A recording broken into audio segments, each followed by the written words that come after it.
is a reading stack that I should have been more excited about.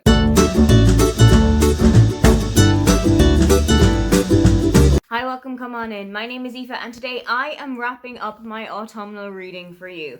Back at the start of August, I put together a TBR of 6 books that I really wanted to concentrate for the following 3 months. Because I use the Celtic calendar, the 3 months of autumn, and so my autumnal reading encapsulates August, September and October. So now that we're in the middle of November, it is about time to start looking at how that list went. Every single seasonal TBR, I have a book that I didn't manage to get to at all. This time there are 2. And there is a very specific reason, and the same reason, as to why I didn't get to either of those 2 books. And the first one was Middle of the Night by Riley Sager. I wanted to read this one so badly. I had heard some really great things about it, and I heard that it was a really good introduction to Riley Sager's books. But it was never available at the library at the times that I wanted to read it. I'd specifically put it in mind for October because it felt very thrillery. I thought it would be a really good one to read for Fabelin. I thought it would be a really good one to read for Spookopoly. But it just never became available at the library. I think everybody else had the exact same idea that I did, that October felt like the time for thrillers, for something darker, for a Riley Sager book, and they just beat me to the post this time. I also really wanted to read Then She Was Gone by Lisa Jewell. I'd had this recommended to me by a couple of people, but I had read a Lisa Jewell book in 2023 and fallen completely in love with it. It was my book of the month for October, and I was so excited to get to it. Unfortunately, it was exactly the same situation with Middle of the Night that I had with Then She Was Gone. I could never get a copy of it that had anything less than a 16-week wait while I was looking around on Libby, and it wasn't available on Everand.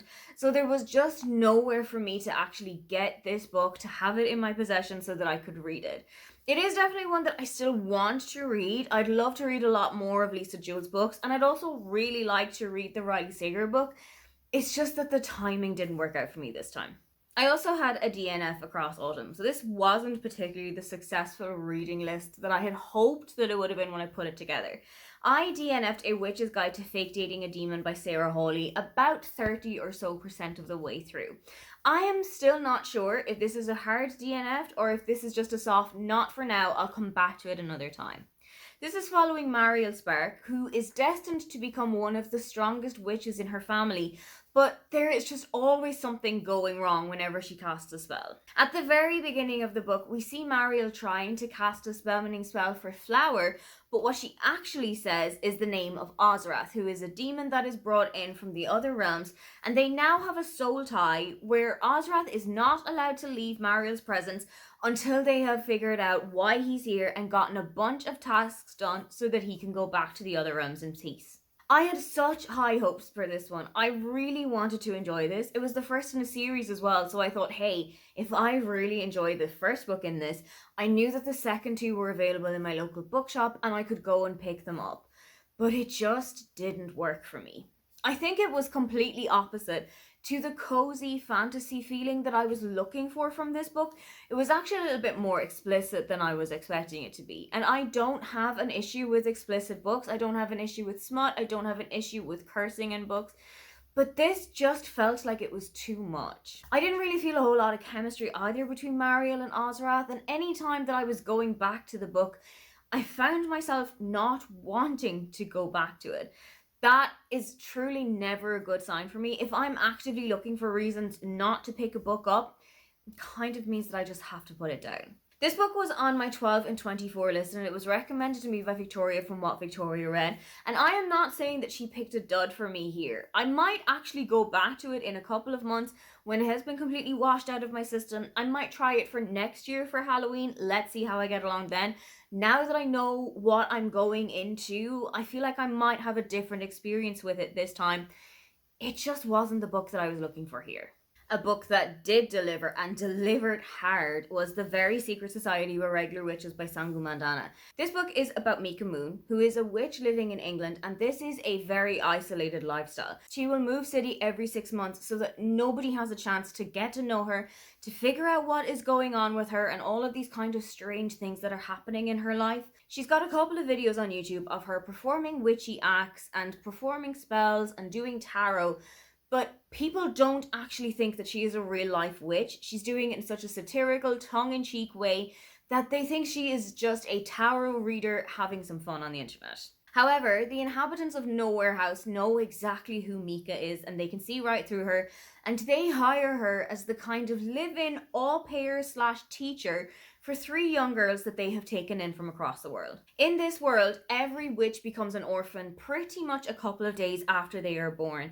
And the 3 young girls living in this house, Rosetta, Terracotta, and Araminta, need somebody who is going to teach them how to harness their magic, how to use it to their strengths, how to use it in their weaknesses, and also just to be a maternal figure for them.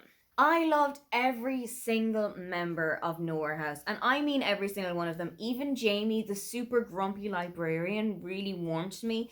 But I think it was Ian, who is one of the kind of older uncles, the gay uncle in your life that you always want to spend time with. I absolutely adored reading about him. Something else I felt in this book that was really well portrayed is the kind of loneliness that you feel when you're in a situation like Mika, where you don't know who you can trust with your powers, you don't know who you can trust to tell your deepest secrets to. And there's also a discussion about the treatment of women of color, and in this book, particularly witches of color, that I thought was so interesting. And it was a really good snapshot into what life is like for women in color in the real world. Mika has been living for quite some time with Primrose, who has adopted her from India as she was a baby. And I feel like the kind of tie between Primrose and Mika, it was a really difficult and fraught and hard to read at times one. But when we find out a little bit more about Primrose as we go through the book, I started to understand her a little bit more. I started to sympathize even with her at times.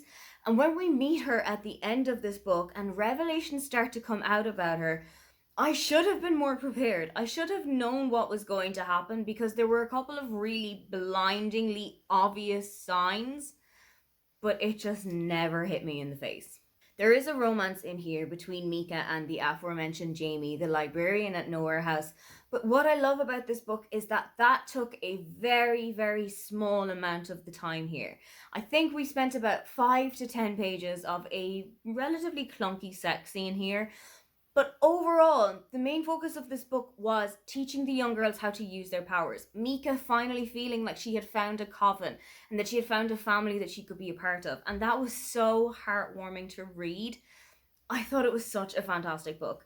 This is going to be my Halloween/October version of A Christmas Carol by Charles Dickens. I read A Christmas Carol every single Christmas Eve without fail. Then my family and I will get together and we'll watch the Muppets Christmas Carol.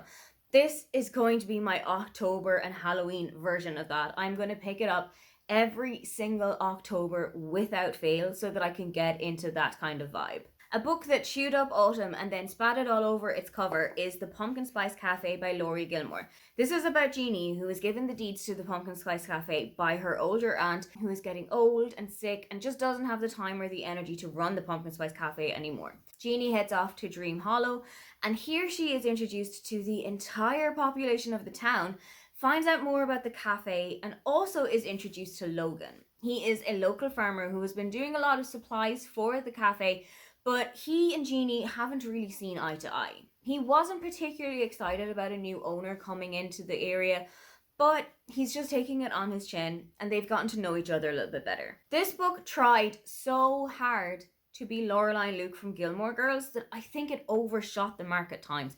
It really tried to lean into this whole, she is an absolute bursting ray of sunshine, and this guy is a grey cloud who will walk through the town every single day. It got a little bit too much for me at times, especially when I am knee deep into my annual Gilmore Girls autumn rewatch. It just felt like there was way too much of it for me, and there were times that I actually had to put the book down, try and concentrate on the show for a little bit longer, and then come back to it. It never felt like I could wash it out of my system though, so I think this has just gone a little bit too hard into the Luke and Lorelai comparison for me. Previously, this book was mismarketed as a thriller because as Jeannie moves into the cafe, she can hear a lot of noises outside the cafe late at night, some voices that are kind of around the cafe at the back doors. She can hear scratching. She's pretty sure that it's a cat, but then there are things that happen later on in the book that she's pretty sure this is a lot bigger than a cat. But 25 or 30% of the way through this book, I had pretty much figured out what was going on here. Once you figure it out, it's really hard to see how Jeannie couldn't figure it out for herself because it is blindingly obvious. The book is also super high on the miscommunication trope, which has just never been a hit for me. I feel like Jeannie and Logan should have sat down with each other a lot sooner towards the end of the book and decided what it was that they wanted to do with one another in terms of what their relationship was, whether they wanted to have a relationship with each other in the first place. I feel like there were so many things in this book that could have been fixed if people had just sat down over a cup of coffee or a pumpkin spice latte or whatever they wanted to have and just talk it out among themselves like adults. I know that this is the first in a series, and I'm not entirely sure if I'm going to continue on with it. I know that the Cinnamon Bun bookstore is obviously set in a bookstore, and I love books that are set in bookstores. And I know that The Christmas Tree Farm sounds like such a perfect Christmassy read, but I just don't know if the writing style is going to be a hit for me. Finally, after a couple of false starts, I finally got The Bullet That Missed by Richard Osman read. This is the third book of the Thursday Murder Club series, and it is, of course, following the Thursday Murder Club, Elizabeth, Joyce, Ron, and Ibrahim. I absolutely love spending time with these four people. They feel like such a close-knit community, and I really love just the antics that they get up to, but also finding out a little bit more about their past. And that's pretty much what happens in The Bullet That Missed. We find out a little bit more about Elizabeth's life and the work that she did before she came to Cooper's Chase retirement home. Elizabeth had worked in her previous life as a spy, and this is now starting to catch up on her. She has caught the eye of somebody who is related to the KGB, and he has been brought in to basically put a bullet through her. Elizabeth is told that she now has to find and kill Victor because if he catches her first, he is going to kill not only her, but her best friend Joyce as well. Joyce is one of these characters that I do not want a single thing happening to. I only want good things for her, especially because I feel like she has had so much turmoil in her life up to here. She has a rather difficult relationship with her daughter Joanna, and I feel like Joyce is the kind of woman that almost everything in the world is full of wonder and splendor. Joyce is one of my favorite characters to read in the entire series, so if we lose her, I'm out straight away. There are a lot of other characters that we meet in this book that we hadn't gotten to know previously in the books, and I felt like there was maybe a little bit too many coming in this time. It felt like there was always somebody that we had to get to know a little bit better. There was always somebody new to me, and by the end of the book, I kind of just didn't care about most of them. There were, of course, the core four members of the Thursday Murder Club. There was Chris and Donna, there was Patricia, there were a couple of other people that we had already met, but there were so many new people to meet that it just felt like at times I was losing the run of who this person is. Why are they important for this story? Are they a good guy or a bad guy? Do I need to care about them or no? And I felt like it was happening just a little bit too often for me to keep track. One of my least favorite characters in the franchise, Connie, does turn up again here as well. And I felt so awkward reading so many scenes from her. I felt like she was truly living the silver spoon lifestyle despite her circumstances and despite her surroundings, and that felt a little bit too out of touch for me. I felt like Connie was the exact person who has never been told no her entire life, and there was just so much about Connie that I never really got warmed to, particularly around 20 or so percent of the way through this book. One thing I will say though that really warmed me to this book was Victor. He was the KGB spy who was sent to kill Elizabeth, and there was just so much chaos about him. I thought it was so incredibly funny that a contract killer who had been hired to kill an octogenarian woman was panicking that it was 7:45 p.m. on a Tuesday and he wasn't going to make it back in time for Bake Off. It is such a British institution, and there are so many people out there in the world who absolutely love it that I feel like this relation to the audience is just going to humanize them a little bit more, but is also going to make it a much funnier situation because it is such a juxtaposition of values.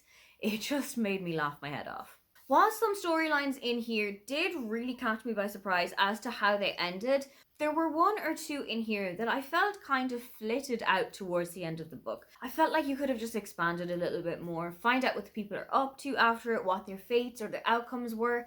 I just felt like it could have been stretched out a little bit further. I do finally, and I haven't even hauled this yet, have a copy of The Last Devil to Die, which is the last book as of now in the Thursday Murder Club series, and I cannot wait for it. It feels a little bit kind of bittersweet because this is going to be the last time that we see the Thursday Murder Club, whether that be for now or forever is still to be discussed by Richard Osman, but I am so excited and also a little bit devastated to be reading the last book in the series. Those are the books that I put on my sites for autumn this year, and that is how I did with them. Did you have any books that you specifically felt like you wanted to read in the autumn, and did you actually get it read? If you'd love to leave me a comment, if you can't think of anything you'd like to say, then just leave me some autumnal leave emojis. Don't forget to like and subscribe because I have new videos up every week. Now, get on out of here.